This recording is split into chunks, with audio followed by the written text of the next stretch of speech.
All right. Should I go press it again if the fan looks to still be going on that one? Oh yeah, it'll clip off here in a Oh, moment. okay. Ah, the rooster's crowing too. Nice. Yes. I like it. Cool. Well, awesome. Hey, welcome to another edition of the Midwest Music Hour. I'm your host, Scott Kirby. We are live today from the Bertsch Barn with very special guests, Dianna Burgess and Curtis McMurtry. Really excited to have you guys in the barn today. Thanks so much for making the trek to the beautiful North Woods. Welcome to Rhinelander. Thanks so much for having us. Thank you. You guys were down in Madison last night, so that was pretty sweet. And it was your birthday yesterday as It well, was. Curtis. Happy birthday. Thank you. Quite a wild ride to be out on tour, celebrating your day of birth there in a place away from your own home. Yeah. Yeah, I've had a few tour birthdays, and last year I didn't think I was gonna get to have another one anytime soon. So it's thrilling. Yeah. Well, how about we get into a song and then we'll come back and we'll chat more about how it is to be touring on your birthday. Sounds great. Cool, man. This first one's called Foxhole.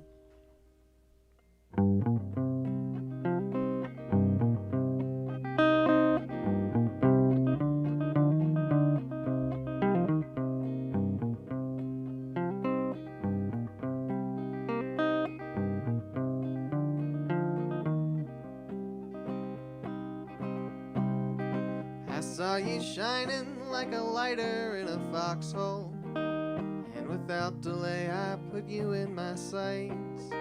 For many years I watched you dancing in my crosshairs, but I couldn't pull the trigger for my life.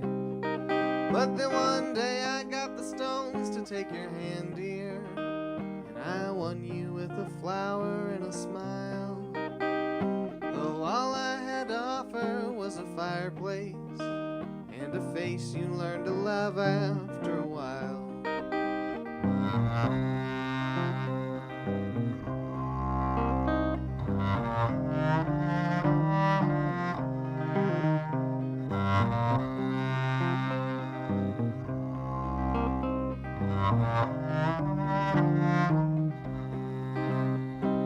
One day I was called to serve my country. I went because I'd never been away. And I returned home with a bandage on my forehead and a memory that gets weaker every day. Now you never touch me like you used to. My injuries don't even start to heal. And I was sure right then and there that I would lose you. Oh, how wretched your beauty makes me feel.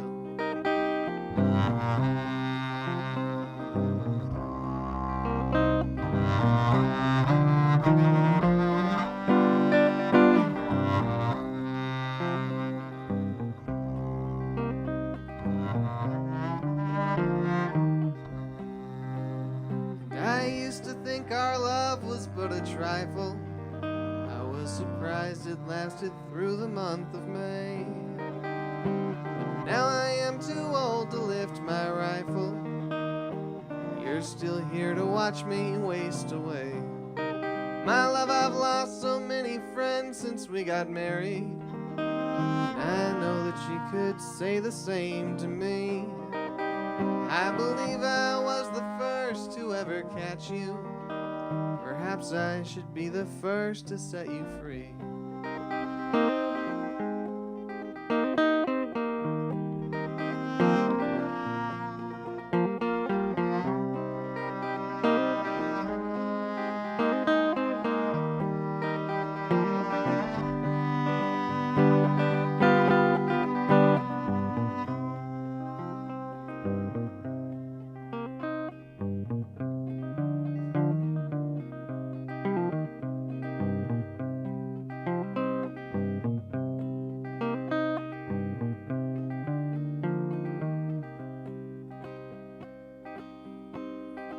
I saw you shining like the sunlight through the window, and the truth had started slowly sinking in.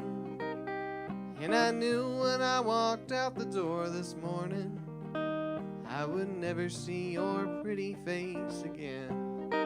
So don't go searching for my body in the cattails. Just be happy that I've found a place to rest. By the time you read this letter, I'll be gone, dear. You know I love you, but this is for the best. You know I love you, but this is for the best.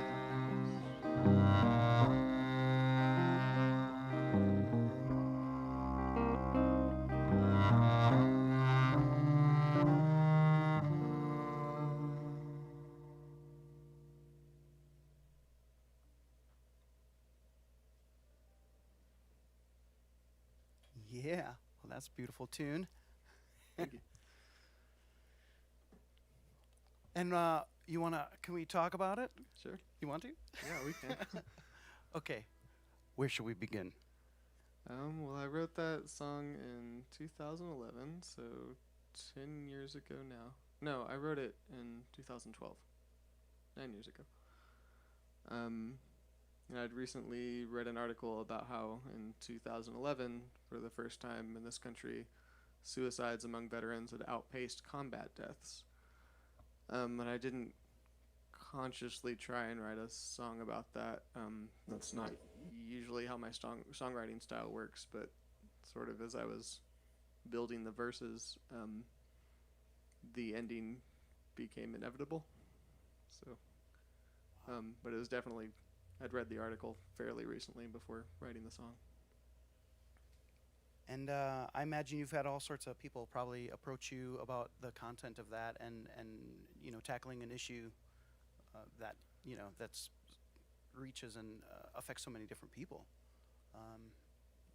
It's a unique, probably a unique position to be in some ways. But as is the songwriter, right? You know, storytellers and whatnot. But Yeah, I mean, my goal is always to try and get people to feel something, or as a most basic goal. And I've been fortunate that people seem to feel something after hearing that one. So sure. Yeah, and maybe not necessarily always trying to choose how people are going to feel, you know, because obviously some people, you know, they've been touched deeply by that, and maybe some, you know, somebody that they knew, so, you know, loss and whatnot, and all sorts of other feelings, I imagine. Yeah. that one can elicit some convoluted emotions, I think. Yeah. But I'm comfortable with that. I think. Right on. It takes a certain amount of courage, you know, to write stuff like that and put it out there. So. If you say so.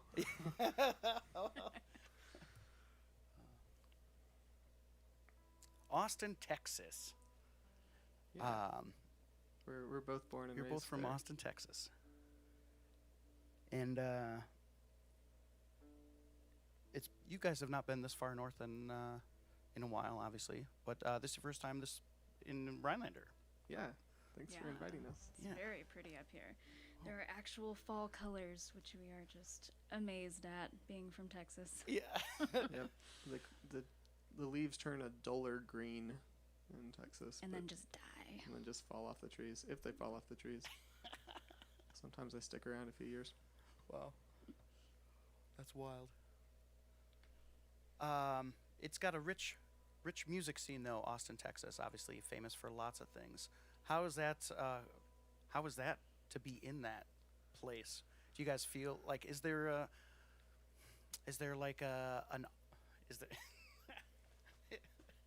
it's so bad, you know, but you know, is there something to be, is there like is there a way that all you Austin musicians know, like you've come across somebody from Austin? Like you guys all have like this Austin insider thing? Like, oh, you guys are from Austin too. Oh yeah, we got that going on. There's some insider things maybe, but I think it's like being from anywhere where you meet someone else from Austin and you're nostalgic for the same food. Yeah. It's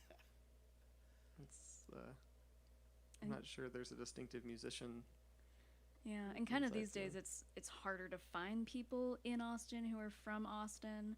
You know, most people are like, oh yeah, I'm an Austinite, and they've been there for maybe 10 years, and then they hear that we were actually born here, and they're like, oh, okay. But the flip side to that, though, is that sometimes I will complain a little bit about how Austin's changed. I just had a birthday. I'm old now. But usually when I complain in Austin about how it's changed, I'm within earshot of someone who was there in the 70s. And so my parents moving there at the end of the 80s and my being born there in the 90s, like, I was the change that messed it up for them. So it's made me reconsider my curmudgeonness about it. Dianna, you're an instructor, you're an educator, you teach? Yeah, I help run a songwriting camp. Cool. Yeah. How is it being like do you guys do a lot of like gigs that are local to Austin then outside of that? Or do you find that, you're maybe more out on the road, and then when you're home, you're doing lessons, teaching camp and writing and composing and that whole thing?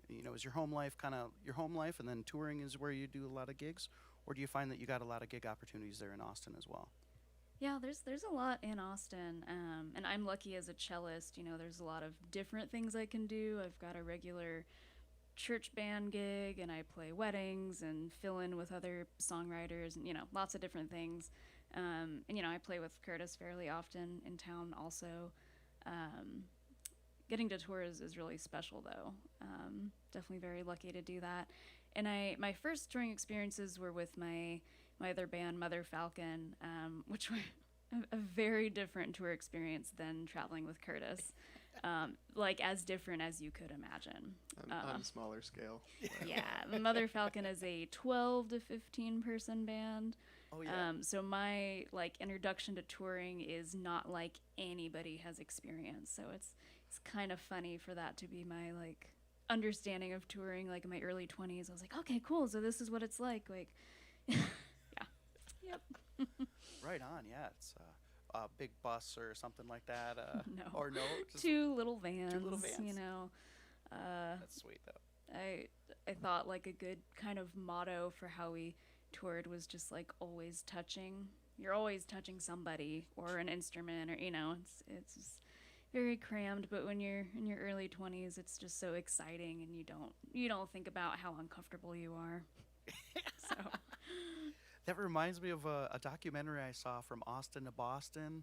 Are you familiar with that? I think Nathaniel Rateliff was one of the artists that was in that, but it was a tour. They all went out in VW Vanagons or something like that, and they had their little convoy and whatnot. And nice. so they did a string, but yeah. I feel like I might remember that. Did Lagunitas Brewing sponsor that, possibly?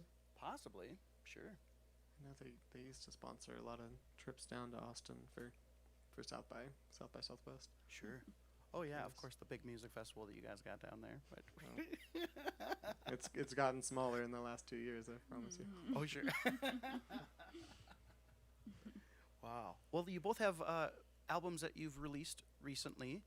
They're going to find those on your websites respectively, Curtis McMurtry music.com and Dianne BurgessMusic.com, right? If you're watching the live stream, you can find the links to that in the description. Do you got a song, either one of you, off those new recordings that maybe you'd like to share? Let's do the title track off of Diana's. Yeah. So Sweet. this one is called You Run. It's one of the older ones. My album, I took a long time making it. It's kind of the last 6 years writing and recording these songs between everything else, between touring with other people and going to college, all those other things. So I kind of had put this on the back burner, and just before the pandemic, I was like, okay, I really need to wrap this up, get it recorded, get it out there. And then the pandemic hit, and I was like, oh gosh, well, should I even release music? But, why not? And I had been sitting on it for so long anyway, so it was just time to get it out there. So definitely kind of a funny time to release music, but it's nice now to actually get to promote it and everything, even if it's a year later. But who's counting? What is time anymore? That's right. Some people are just hearing the Beatles for the first time, I should Probably not, but I should point out now that if you do go and listen to Dianna's album, she plays every instrument and sings every harmony on it herself. It's a one-woman chamber orchestra. Awesome. I recommend it. Cool. Yeah. So this one's called "You Run."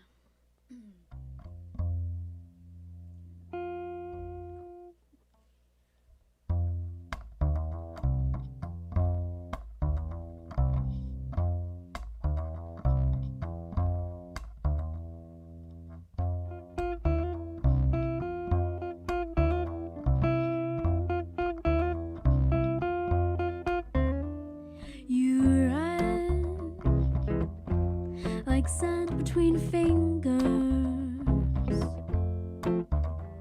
Your voice slaps cold against my cheek, and I clench my fist, ready to swing.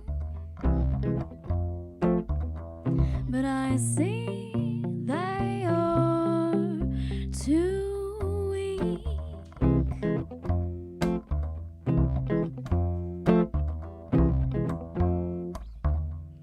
I bite back my breath.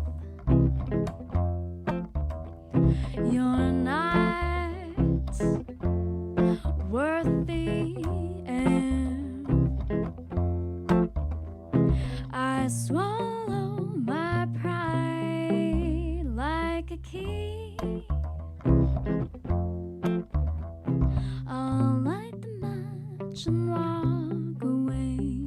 I'll let you burn and I'll sleep well.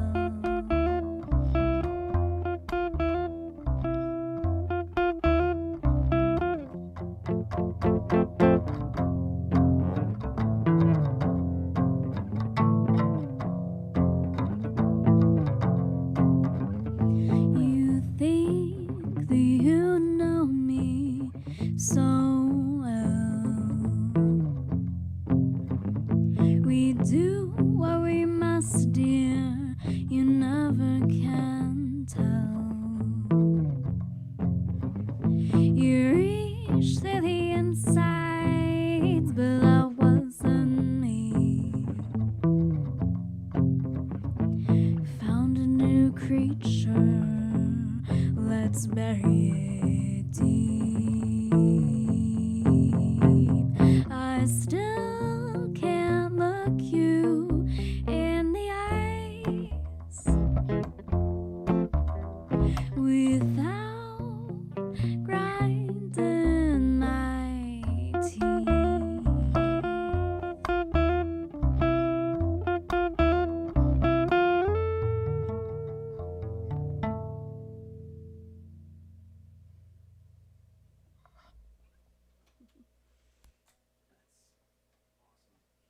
Thank you. You probably guys get a lot of like there's some juxtaposition with the music and the words and whatnot. The balance there, right? Sometimes you get a happy melody and the subject matter is a little maybe otherwise. Mm-hmm. We both find it hard to write happy songs. They just, I don't know. Some people can do it so well, but I feel like whenever I try, and I know Curtis has said this too, that it just comes out so cheesy, and it's just not worth it for us. It's interesting to me how much easier it is to bottle spite and hang on to those feelings and write a song with them. But hanging on to a feeling of contentment or satisfaction and putting that to music is so much harder for me. I don't know why I lose interest. One of the many mysteries of the universe, yes.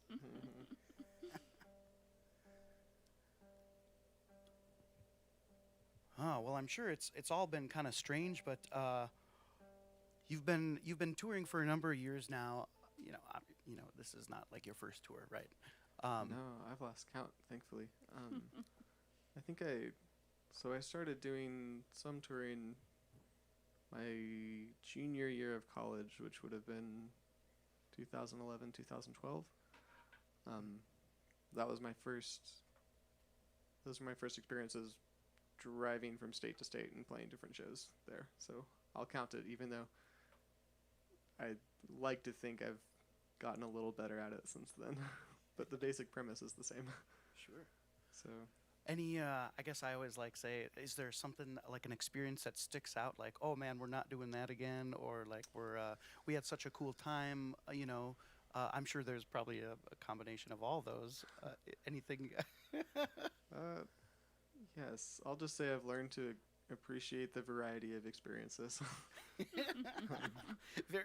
It's a very diplomatic way of saying The it's path a- of diplomacy. It's nice to not have to go to the same place every day.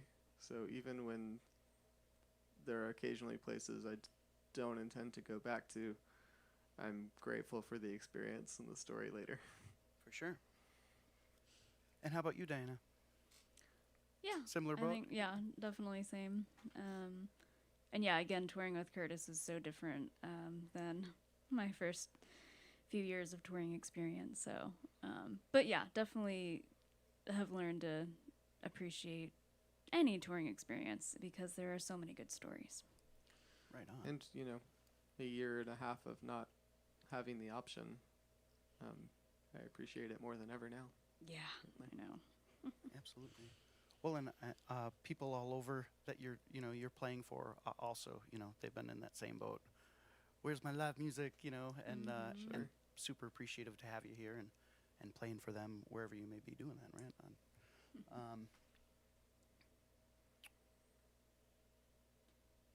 Is there any subject matter that you don't go after as a rule of thumb, or are you tend to write whatever kind of inspires or is inspired at the moment?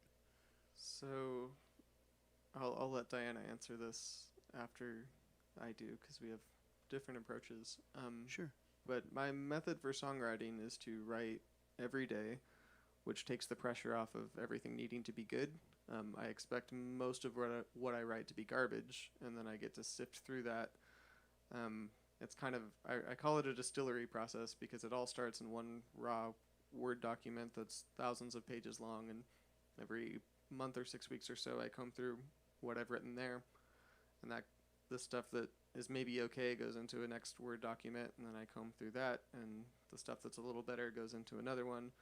And there's 5 different filters, really, and by the end of it, I've got to the lines that I really want to sing in front of an audience, the ones that don't make me cringe at all, and most importantly, that I can hear a character already from the lines, and then I sort of sift through those lines and try and find the same character talking. And from there, it's pretty easy to sew a song together. And a lot of lines imply a melody to start with anyway, so usually one line I can kind of usually know roughly how I might sing it, which gives me a place to start. So I never really have to sit in front of a blank page and try and come up with a song. I can see what I've been thinking about the last 4 to 6 weeks, and the material will sort of present itself in that way. Right, that's so cool. But Diana, a little differently, I think. Yeah, I have tried to write like Curtis has before because it's so inspiring, and I just can't. I am not that disciplined. I can't do anything every single day except for eat. But oh gosh, I don't know. I tend to write just kind of when I'm in certain moods, and it's usually when things aren't great. So that's typically where my lyrics come from, or those kind of down places. Writing music definitely comes easier to me. Just having played cello for so much of my life, there's a lot of musical ideas that kind of just come out, and I typically record them on a voice memo on my phone, just to have different bits of musical ideas that I can later put to different bits of words that I find. But yeah, nothing that complicated. Right on. Yeah. Well, obviously, some people talk about writer's block, but that's doesn't seem to be maybe an issue with your method there, Curtis. I developed it partly to counter that because I read a interview with Leonard Cohen where someone asked him about what it was like to write songs while he got older, and he said, "Okay, so imagine you're a cobbler and you're working and you're making shoes and you work in the back, and you're getting older, but people don't really know that. They just know that the shoes they're still good, but meanwhile." In the back of the shop, you've lost an arm and a leg, and you're having to contort yourself in ways you never had to before to try and reach the same result. And he said, writing songs as I get older and as I've written so many songs is like that, where I'm constantly fighting myself to try and make something that I think was as good as what I wrote 40 years ago. And that terrified me. So I thought, one, this would be the method I came to now would be a way to have a pretty substantial inventory of lyrics that I could draw from, so that if I got to a place where I felt uninspired, I'd at least have a good amount in reserve from maybe a decade before or more, and maybe it would still hold up. But also, yeah, I hate the idea of sitting down and finding I have nothing to say, so this is easier. Now, of course, like as an artist and as a creative person, you kind of have your own fire that you stoke, right? That internal need to create. But is any of that like focused on like a specific, like say quota? I personally like want to set a goal for myself to complete X amount of songs maybe in a year, or I want to release an album every year, and in order to do that, X amount of songs have to be written. Is that like something self-imposed, or are you working with timelines that are kind of that making? Curtis has his next 5 years You planned got- out. Oh wow, yeah, that's cool. I was gonna say it's project specific, but I think this vocal might be a little hot. I'm not sure. I can hear it popping. But yeah, the next the next 5 years are sort of laid out for me, because my next 4 albums that I intend to release are tied together fairly explicitly. So hopefully they'll come out one a year starting in the spring of 2023. Wow, We'll see how it goes. that's awesome. And Dianna, you on your own Oh gosh, I don't kind know. of creative No, you've path got in a that regard? project. I you're do have a working on project. currently. Yeah, I one of my ultimate dreams would be to be able to write music for film and TV. We're both really interested in scoring, and I have some experience of that with different projects with my band Mother Falcon, and those always have been really rewarding experiences. I love writing music that go to different visuals. But I'm working on an album of all instrumental pieces inspired by different North American animals. Huge animal lover, so it's kind of a combination of my two loves. So that's slowly in the works. It's happening, yeah. Sweet. That's great. It's some of the themes that Diana's been developing remind me of Prokofiev, about the Peter and the Wolf themes a little bit, Right on. but more modern. That's fantastic. It's like I was just sitting down with a friend who was doing some Halloween stuff, some creative writing and storytelling, and trying to uncover the early tales of what was the tradition back in Ireland, and or this or Cool. that, and so composing things like about a banshee and whatnot, and like the legend of candy corn, Nice. So yeah, Ed and Cheryl have some kind of cool creative stuff going on. Obviously, that's why the background looks a little Halloween-esque here. I love it. You guys have a favorite holiday? Halloween. Halloween is Halloween. your By favorite? far. There's no. Yep. We have some pretty ambitious house decorating ideas that Oh, have yeah? not really come to fruition. But we're gonna, it's hard. We tried. We tried. But we're gonna be back home with about a week before Halloween, and I'm just gonna go all in once we're home. We built some large spiders out of trash bags and paper and coat hangers, and we attached them to the front of the house, and we were very proud. And then 2 nights later, we had sort of a freak thunderstorm, and our spiders didn't make it through. Oh no.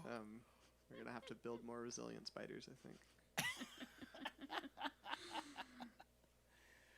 Do you have a favorite musician? Oh, on the spot, I'll just have to say Fiona Apple. But Sweet. that's, I want to try and cram 100 more into that space. I Yeah. feel, but It- she's the first. I mean, yeah, also Fiona Apple. We both also really love Rufus Wainwright. Yeah. I'm a huge Tom Waits fan. He's very Halloween-y. Yeah. We've both been fairly obsessed with Anderson .Paak and Lil Nas X in the last year. Well, Right. more than Lil Nas X in the last year, certainly Anderson .Paak for the last few. But yeah, there's just so much amazing music happening right now, and I also listen to a ton of music from the 1930s and 40s. So I don't know. There's no real way to choose, I don't think. I grew up almost exclusively on a classic rock British invasion diet. I missed like all kind of 90s and early 2000s music because I was really just listening to the Beatles because my dad is in a Beatles cover band and has been literally my entire life. So that's been a very big part of my musical upbringing. That's cool. Yeah. We've had a group or two like that in the area here. I think they even called themselves the British Invasion. Nice. Oh, My dad's band is called the Eggmen. The Eggmen. Mhm. No way. Wow. That's Her dad's awesome. the walrus. Yeah, he's John. Ooh, can we narrow it? Oh, I was gonna say, so taking that and on the tour, like, so who gets to control the radio? In the car, is there like a traveling playlist? Is it kind of random? Do you take turns? That's so we try not to play it off our phones and ruin our data plans. So I still have an iPod that we do, and it's I forget how many thousands of songs and albums I have on there, but when I'm driving, and if Dianna might maybe fall asleep, then it's just on shuffle album. And then the game is to listen to something that will keep me awake but not wake Dianna up. So there's a spectrum in there. Yeah. It's been a lot of Bulgarian choirs recently, Get the out. last few No days. way. Yeah. Wow. Well, traditional like Bulgarian like choirs, like Some traditional, but then a lot of just Soviet era. So it's like the Bulgarian harmonies somewhat, but kind of Russianized, if that makes sense.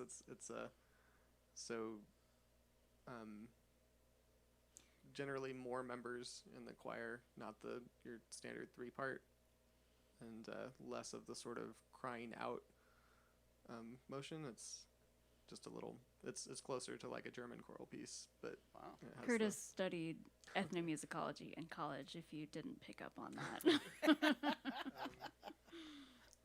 anyway, but Cool. yeah, those have been a good combination of stimulating for me to listen to, but not too jarring to wake up a sleeping person.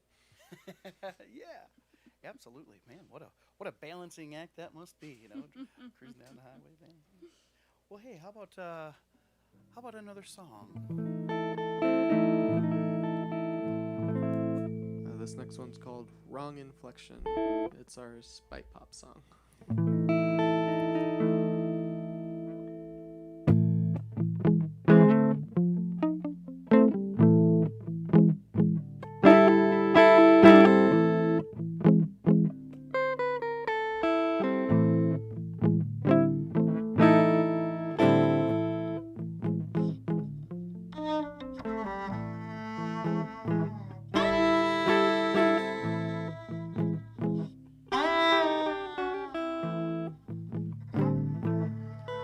Let me confess this. I'm sorry, I don't mean to be aggressive, but when you hold my hand, you look so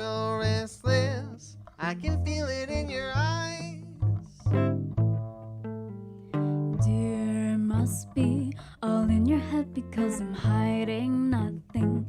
You tell me everything, you still don't trust me. Am I so easy to despise? Sometimes you say the right words with the wrong inflection. So now I'm unimpressed by yesterday's perfection. It's hard to love myself with someone else around. So though you make me weak, I won't let my defenses down.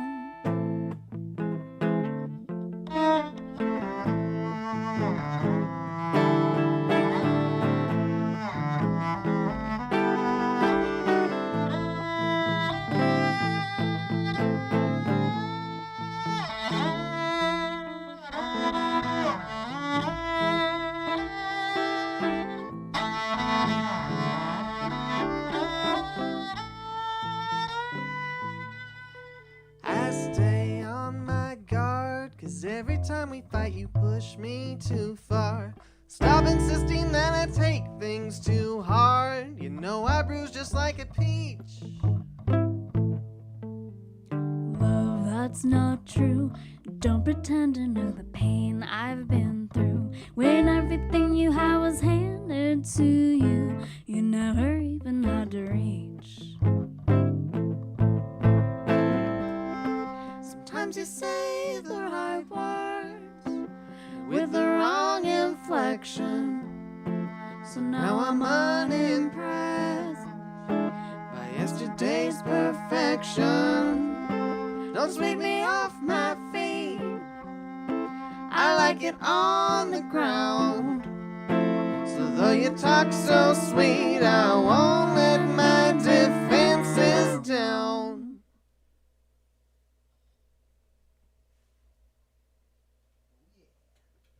Sweet. I was having a conversation the other day with Alex Wilson, who's a blues player from Milwaukee, and I was just talking about how, you know, music, it's obviously it's kind of an open format or whatever, but you know, specifically dealing with the blues, I was saying, oh man, I'm doing a blues tune, and I feel as though like here's the standard like 1-4-5 or whatever 12 bar. Like, how do you do something, make it your own, and not sound like something else? Maybe sometimes you want to sound like something else, but you still gotta maintain like that originality and whatever.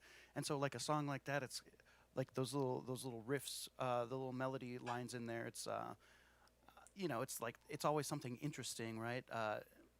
There's repetition, obviously, but you know, how, maybe it comes from is that a chicken? Like, like It was a I blues love note.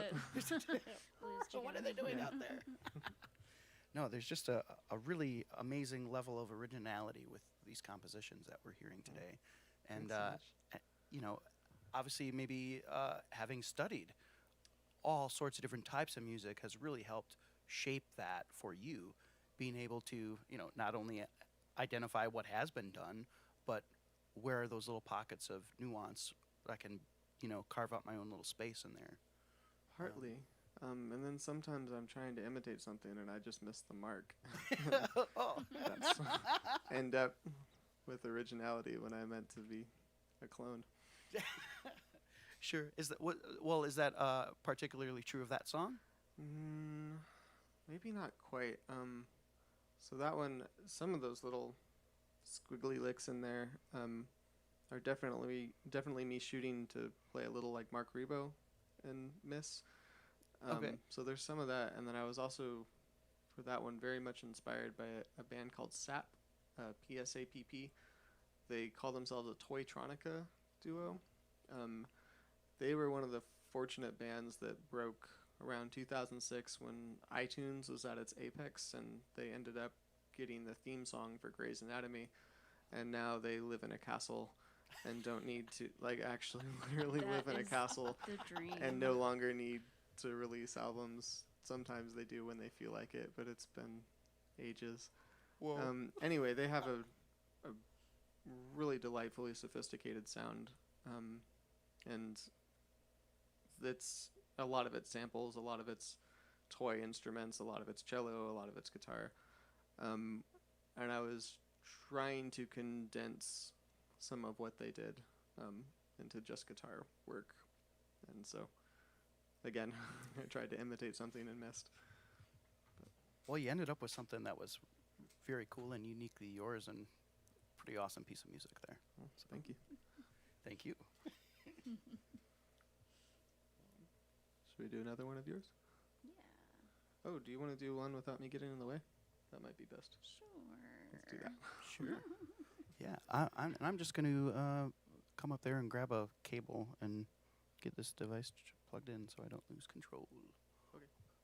It'll just be a second you find it.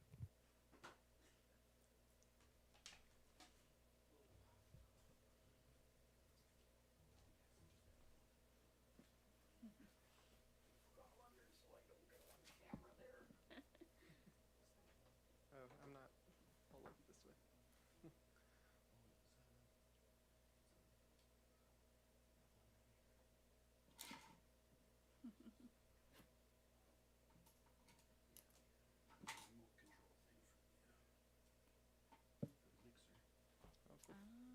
fancy.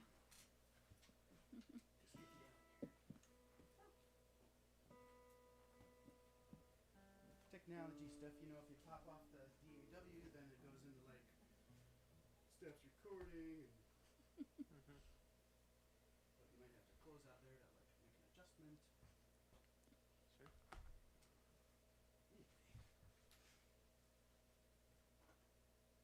All right, yeah, Dianna, what can you tell us about this next song? Yeah, this is also one of the older songs that I have. I kind of recorded part of it before a lot of the album. And I guess I wrote it on, or most of it on the first tour that I did with Mother Falcon back in 2013. And I was feeling quite lonely, as sometimes you feel on tour. But I wouldn't say that my songs are about anything in particular or even one thing. A lot of it's just kind of comes out of a feeling or several feelings. So, yeah. You can interpret it however you'd like. It's called Siren.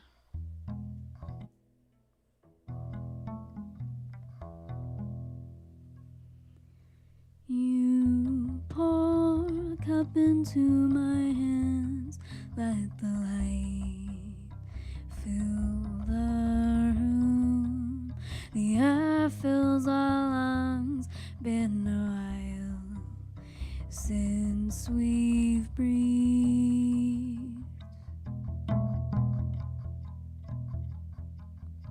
Tilt your face to see mine. Can you tell something's changed? The time you threw away lies broken, draining slowly.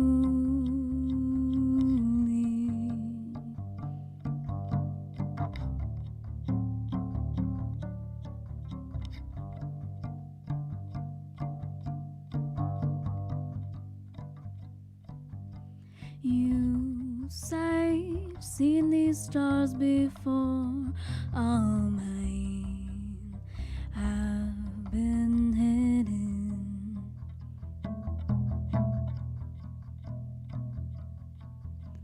Did I drop them off along the way, or is light slowly fading?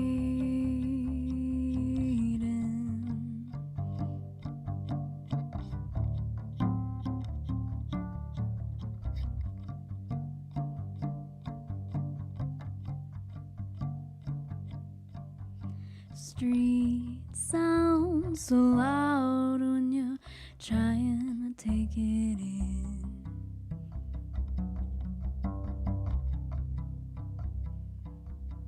And remember the sound of your siren.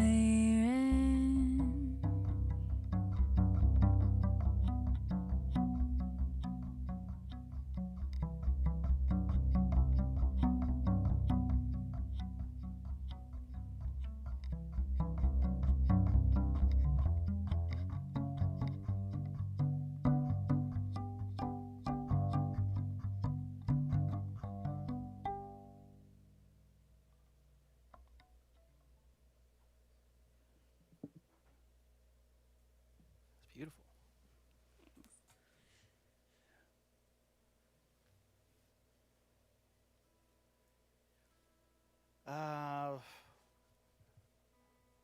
when you were both growing up, was there a moment that hit you that you were like, "Yep, I gotta do music."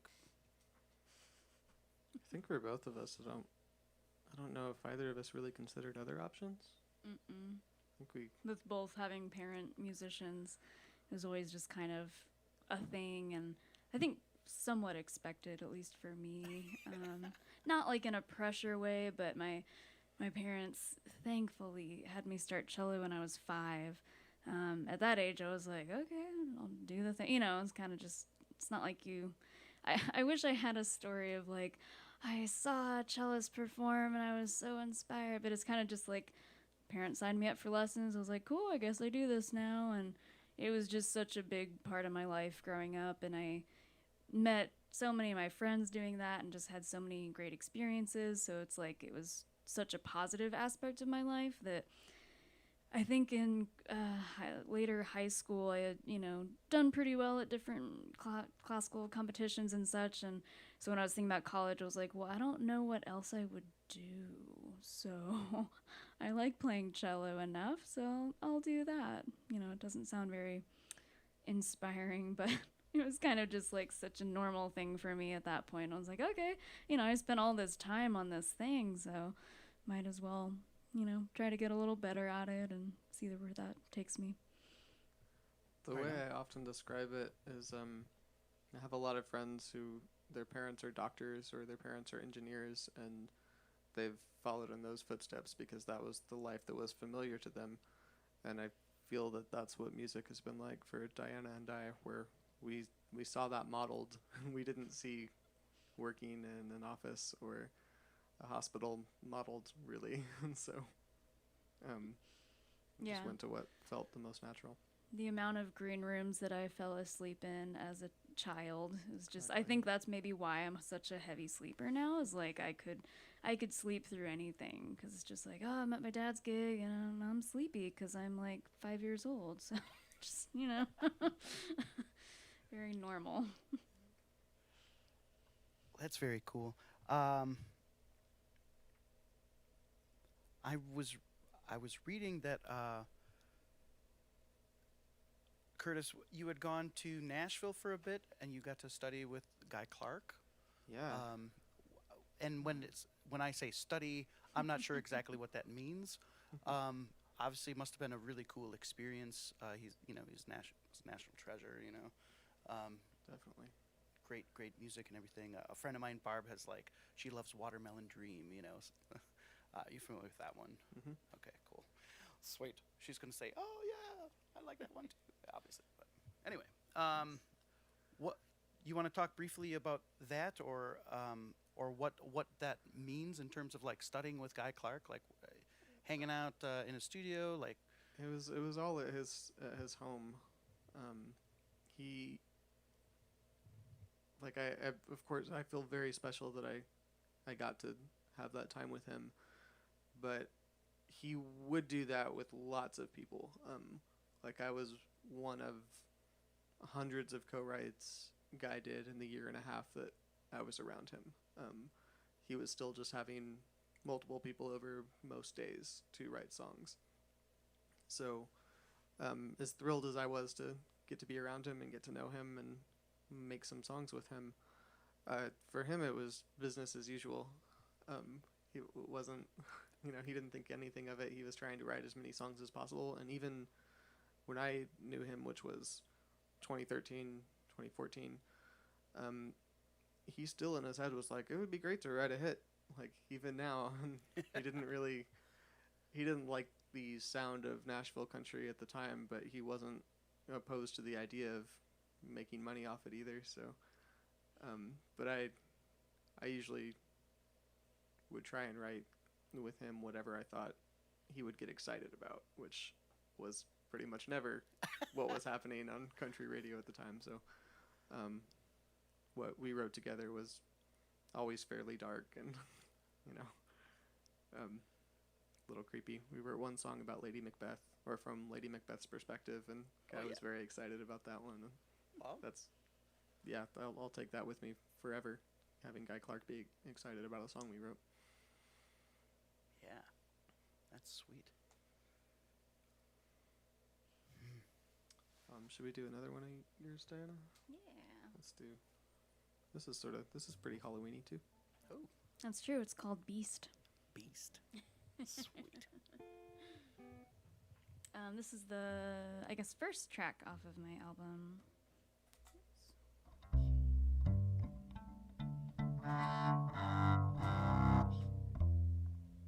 Cool.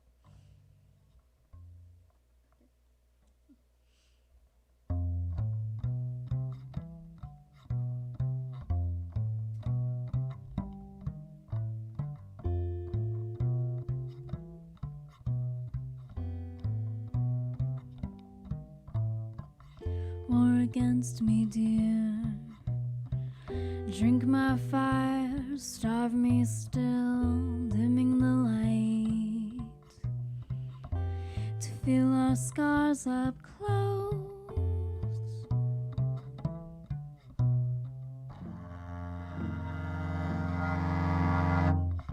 You're burning now. It's so sweet how you lie waiting for a blind angel to take your hand.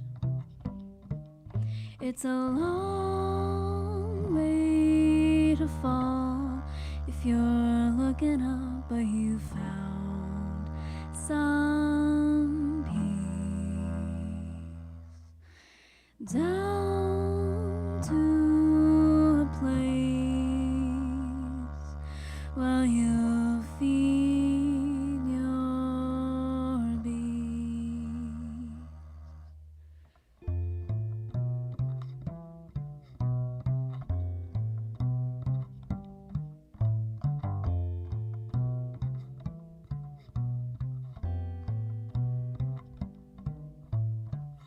You've learned to love this kind of sadness, torn between rage and calm. The battle holds you in a place without fear. The scent lingers, your hands shake, your eyes say nothing I haven't heard before.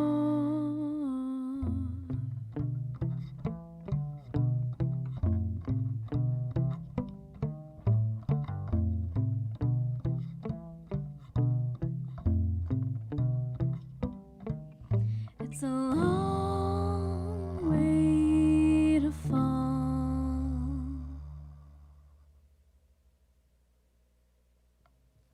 Nice. Thanks very much. Wow, real treat to have you guys here at the Bertsch Barn and up north Rhinelander here for a couple of days. Got maybe time for one more, if you're up for it. Definitely. And we'll be back here tomorrow night doing a live stream at 7 p.m. for anybody who's enjoying and wants to catch a little more music. Be sure to check back tomorrow night at 7 p.m. And wow, and if you're elsewhere, you can catch these guys on tour. We'll be at Fitzgerald's in Berwyn, Illinois, on Thursday night. It's outside of Chicago. Tell your friends.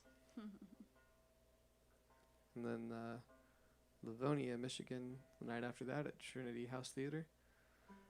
And then Spring Lake, Michigan, Saturday night at Pin Drop Concerts. Sweet.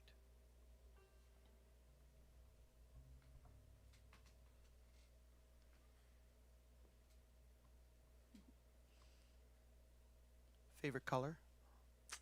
Blue. Green. Blue-green. We're That's- cool people. It's like the wall back there. There's blue and green.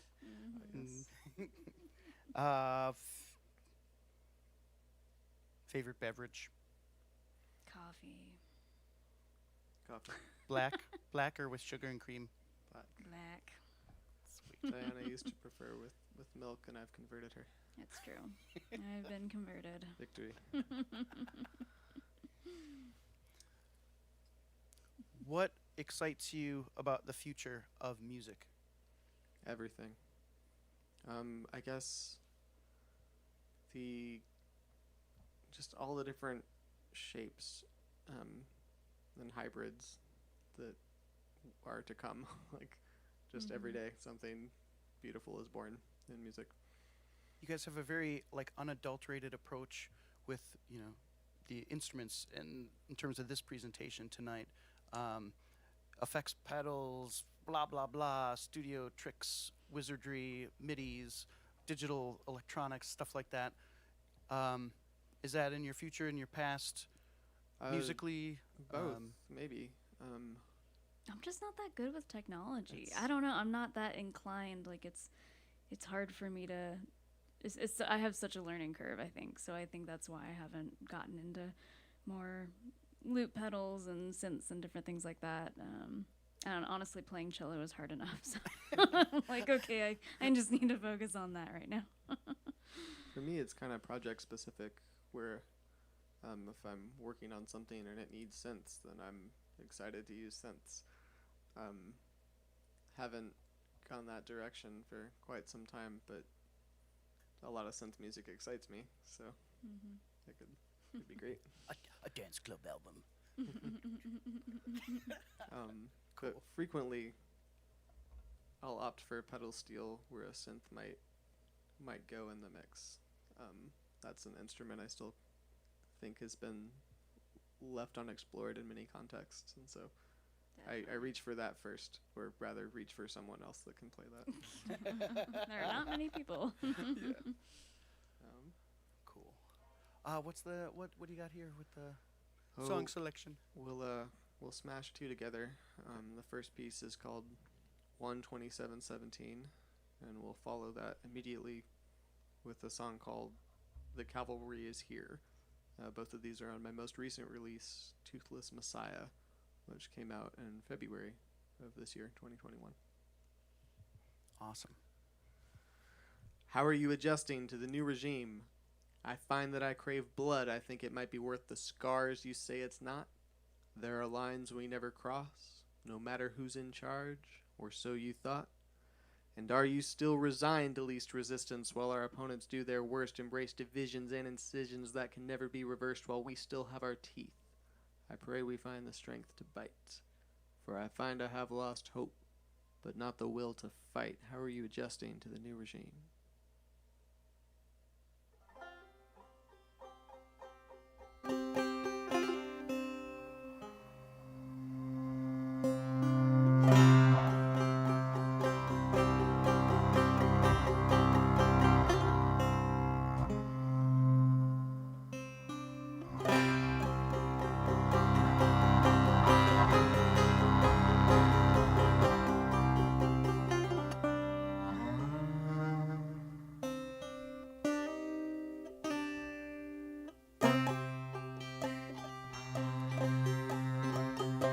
Cavalry is here.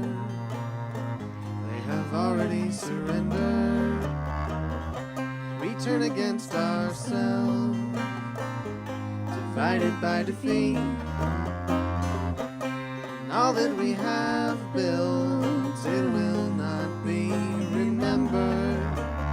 We will fall together now, the wretched and the weak.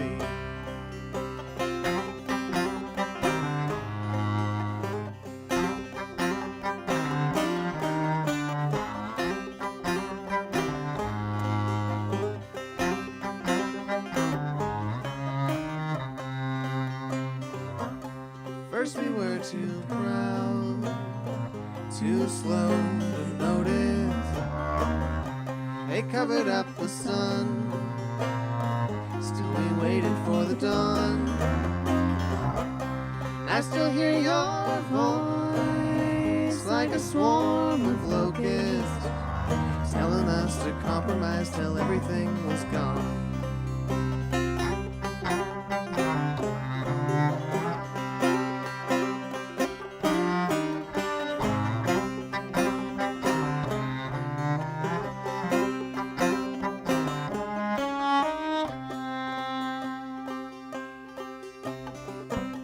turning back the clock. It's like bargaining with cancer, blinded by belief.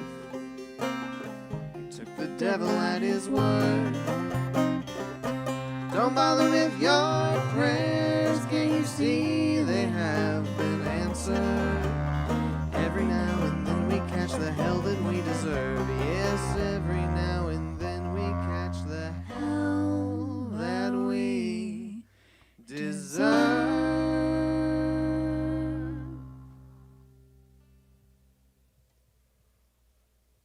Awesome.